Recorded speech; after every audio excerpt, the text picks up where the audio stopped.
Music by Shri Ganesh studio Balrampur.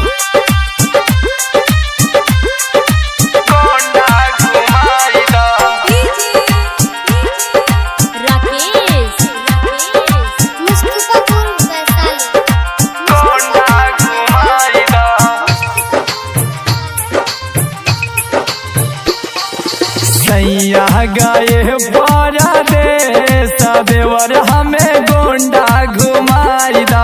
सैया गाये परदेस देवर हमें गोंडा घुमाई दा।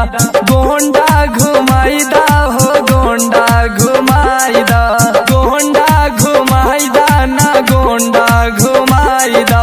लहंगा लखनऊआ की नाई दा देवरा हमें गोंडा घुमाई दा। गोंडा घुमाई दा।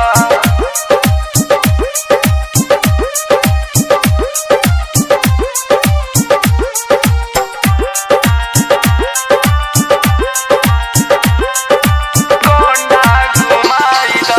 चल के चौक पे बतासा खियाई दा। बतासा खियाई दा गोल गप्पा खियाई दा। सुनी ना ये देवर जी।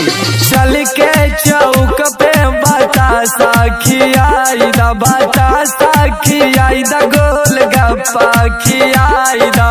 मन सा तू मन के पुराई दा देवरा हमें गोंडा घुमाई दा। सैया गाये परदेस देवर हमें गोंडा घुमाई दा। गोंडा घुमाई दा।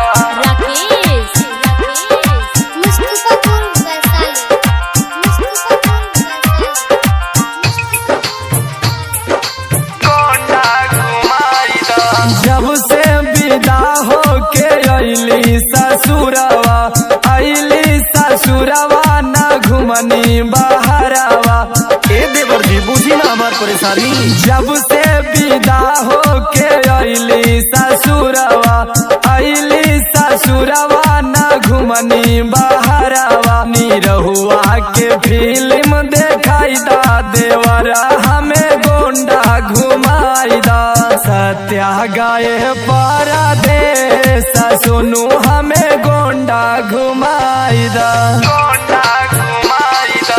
सैया गाये परदेस देवर हमें गोंडा घुमाई दा।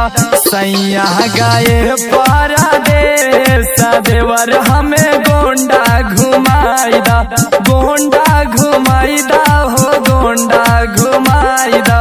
गोंडा घुमाई दा ना गोंडा घुमाई दा। लहंगा लखनऊआ की नाई दा देवरा हमें गोंडा घुमाई दा।